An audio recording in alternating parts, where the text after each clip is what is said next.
Love marriage या arrange, एक सवाल और इसी के जवाब को तलाशने की कोशिश।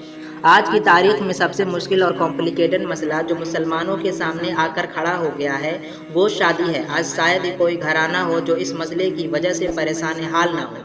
और ऐसा क्यों है? जवाब जानने के बावजूद सवाल पूछते अच्छा तो नहीं लग रहा है, लेकिन पूछ ही लिया है तो जवाब भी दे ही देता हूँ। तो इसकी सीधी सी वजह यह है कि जिस तरह हिंदू में 36 गुण और वर वधू की कुंडली मिलाई जाती है, बिल्कुल उसी तरह हमारे यहाँ 36 सवाल हैं जो लड़का और लड़की दोनों के परिवार वालों की तरफ से एक दूसरे के अहले खाना से मजिया को लोकसभा स्पीकर समझकर उसी के माध्यम से पूछे जाते हैं। उन्हीं में से चंद सवालात के दर्शन आपको कराया जा रहा है। यहाँ दिल थाम कर बैठे, आसपास की जगह पर अगर लोहे की कोई मजबूत चीज है तो पकड़ लें। लड़के वाले शादी लगाने वाले मजिया से पूछते हैं कि लड़की खूबसूरत है या नहीं, उसने अपना मजहब यानी अरबी उर्दू पढ़ा है या नहीं, या फिर इंग्लिश की ही खाक छानती रही, उसका किरदार कैसा है, जहेज में क्या क्या देंगे, बाप भाई की कमाई के जरिए मजबूत तो हैं ना, लड़की के भाई बहन कितने हैं, उनका किरदार कैसा है, लड़की के चचा चाची दादा दादी माँ बाप सबकी हिस्ट्री निकाल कर उनका डीएनए लड़की के मोहल्ले के पान वाले चिकन बिरयानी वाले टी स्टॉल वालों से बारीकी से कराने के बाद ही रिश्ते में अगला गेयर लगाया जाता है।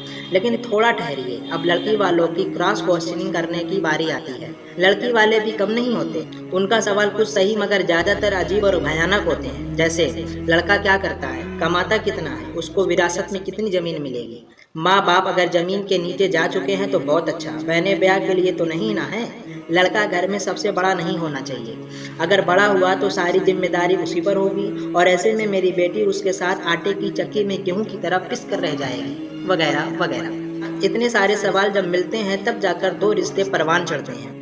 अब जरा दिमाग पर जोर डालने का कष्ट कीजिए, क्या इतने क्राइटेरियाज का किसी दो खानदानों के बीच मिलना मुमकिन है? तो जवाब है बहुत रेयर केस में ऐसा हो सकता है, लेकिन फिर हिना फिल्म का वो गाना गाना पड़ेगा कि देर ना हो जाए कहीं देर ना हो जाए। तो अब समझ आ ही गया होगा कि मैंने क्यों इंडिया में मुसलमानों का सबसे बड़ा मसला शादी को करार दिया है।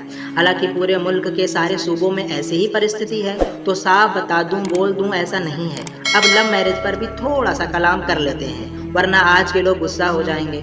लव मैरिज एक ऐसा इरेजर है जो इन सारे प्रश्नों को मिटाकर आगे बढ़ता है। इस डिपार्टमेंट में काम आँख से शुरू होता है और दिल के स्टेशन से गाड़ी आगे बढ़कर जुबान से 3 बार कबूल है कबूल है कबूल है कहकर अपने सफ़र की मंजिल मकसूद तक पहुंच जाती है।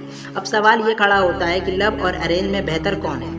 तो बुराई दोनों में है, लेकिन जिसमें कम है और जिसमें निकाह जल्दी हो जाए उसी को अपनाना होगा। लव मैरिज हो या अरेंज, फैसला हम सबको करना है कि बेहतर कौन है।